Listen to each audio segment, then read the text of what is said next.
Faster than light travel? Sounds like sleek warp drives and smooth jumps, right? Not in Warhammer 40k. Here, FTL means ripping a hole in reality and diving headfirst into a psychic ocean where time breaks, monsters live, and your thoughts betray you. Ships disappear for centuries. Some arrive before they left, and others never come back at all. So, today, we're diving into how the Imperium crosses the stars, why every journey through the warp is a miracle, and how every system in place, from mutant pilots to psychic force fields, is barely holding madness at bay. This isn't hyperspace. This is the warp, and it hates you.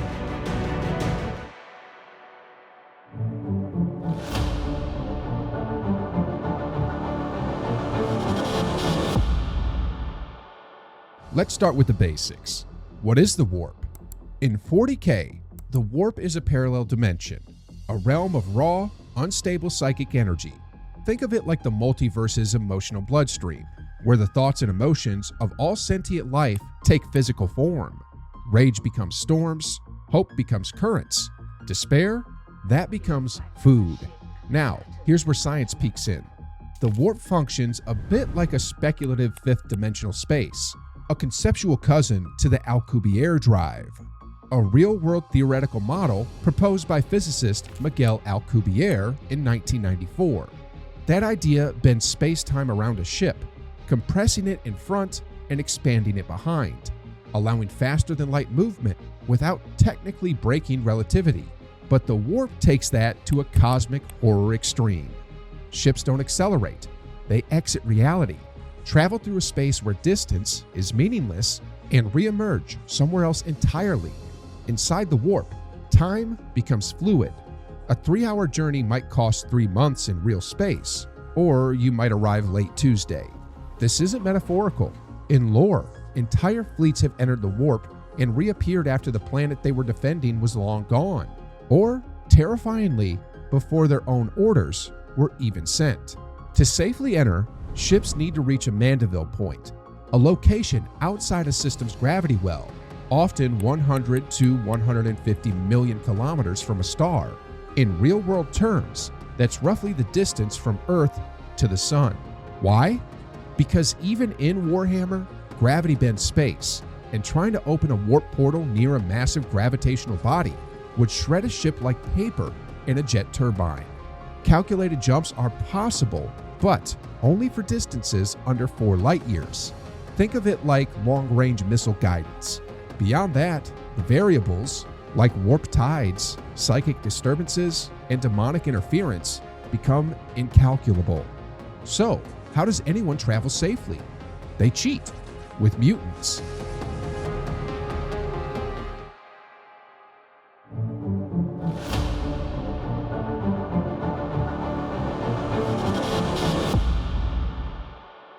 Let's talk about Navigators, the only beings capable of seeing through the warp and guiding ships safely.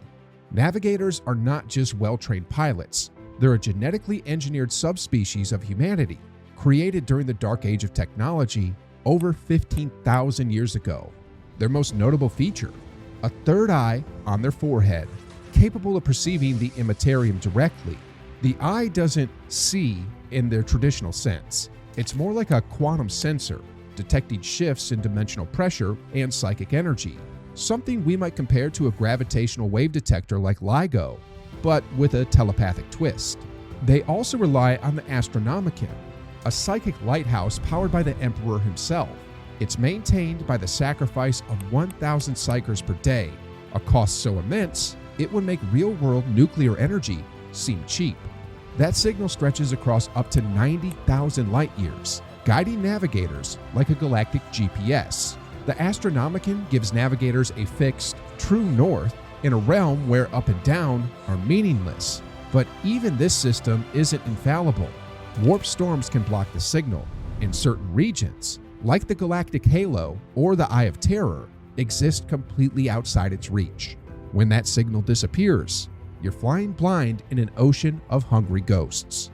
Navigators don't use joysticks or steering wheels. They tune into the warp and make micro adjustments by communicating with the ship's machine spirit. It's part instinct, part mathematical reflex, and part telepathic resistance to madness. Their brains are constantly running calculations, akin to real-time orbital path corrections, but layered with psychic interference and demonic static. Over time, the exposure takes a toll. Some navigators become erratic, others mutate further, a few go blind, or worse, start seeing things that shouldn't exist. Still, the Imperium keeps using them, because without them, you don't arrive late. You don't arrive at all.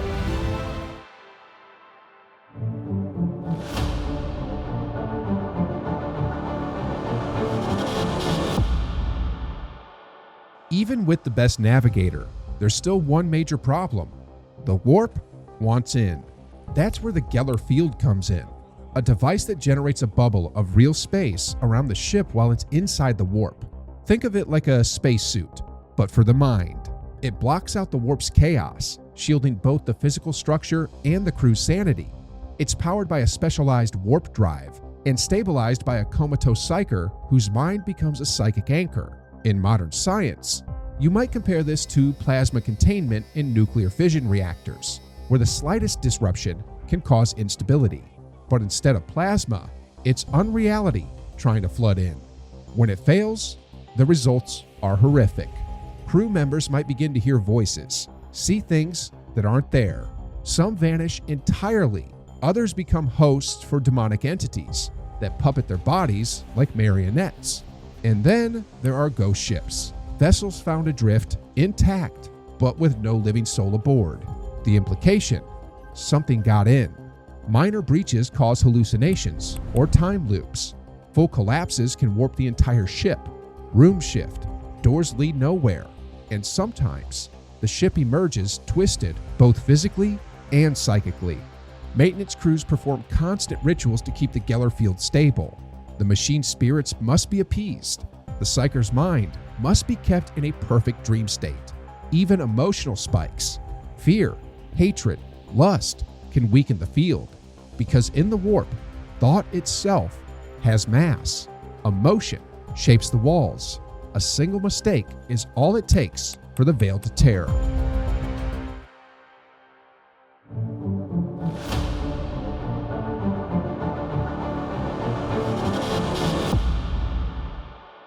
So what's actually in the warp? Demons, gods, nightmares made real. The warp is home to the Chaos Gods, vast sentient entities formed by the collective emotions of the galaxy. These aren't gods of myth. They're more like pan-dimensional archetypes. Khorne, god of rage, violence, and warfare. Slaanesh, god of excess, pleasure, and obsession. Tzeentch, god of change, magic, and lies.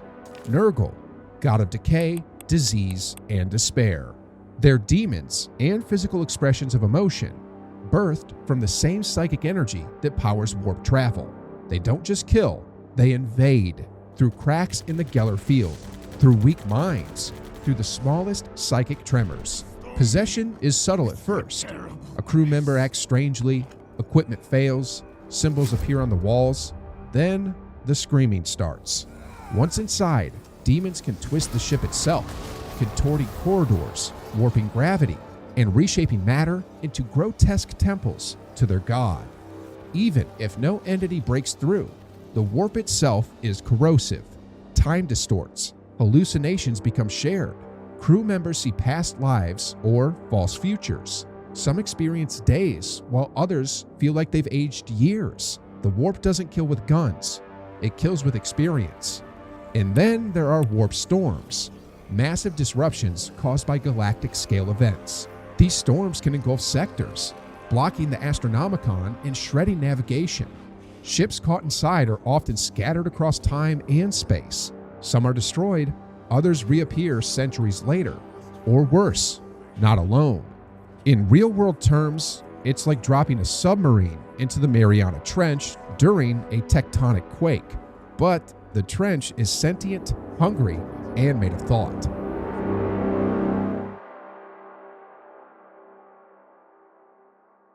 Warp travel in Warhammer 40k is the most terrifyingly elegant solution to a hopeless problem. The galaxy is vast, 100,000 light years across. Without FTL, the Imperium dies, so it tears into a dimension of madness and prays it survives.